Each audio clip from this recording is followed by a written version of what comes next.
কি Gaura. Hello everyone, আমি পূজা। আমি তোমাদের সাথে একটা মিনি ব্লগ শেয়ার করব। তো আজ যেহেতু মা বাড়িতে ছিল না, রান্নাবাড়ি কিন্তু সব আমাকেই করতে হবে। তো এখানে আমি বেগুনে হলুদ লাগাচ্ছিলাম আর এদিকে আমি টমেটোটা ভেজে নিচ্ছিলাম। তো রান্নাবাড়ি শেষ করে স্নান করে একদম খেতে বসে পড়েছি। আর আজকে যেহেতু আমি রান্না করেছি, আমার রান্নার তো তারিফ আমাকে নিজেই করতে হবে। যতটুকু পারি ততটুকু চেষ্টা করেছি, বেশ ভালোই হয়েছে। তো তারপরে আমি দুপুরবেলা ঘুমিয়ে পড়েছিলাম। তো সন্ধ্যাবেলা উঠে ভাবলাম তো আজকে চলো একটু বাইরের থেকে চাউমিন এনে খাওয়া যাক। তো টাকা নিয়ে আমি এখন বেরিয়ে পড়েছি। তো আমি দোকানে এসে পড়েছি। দোকানে এসে আমি চাউমিন অর্ডার দিয়ে দিলাম।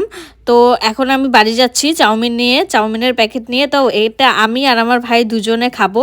তো আমার জন্য আমি প্রথমে বেড়ে নিয়েছি আর ভাইকেও আমি দিয়ে দিয়েছি। তো চলো আমি খাই। তো চাউমিন খেতে কিন্তু আমার অনেক বেশি ভালোবাসে। আমার বাড়ির খাবারের থেকে বাইরের খাবারটা একটু বেশি ভালো লাগে।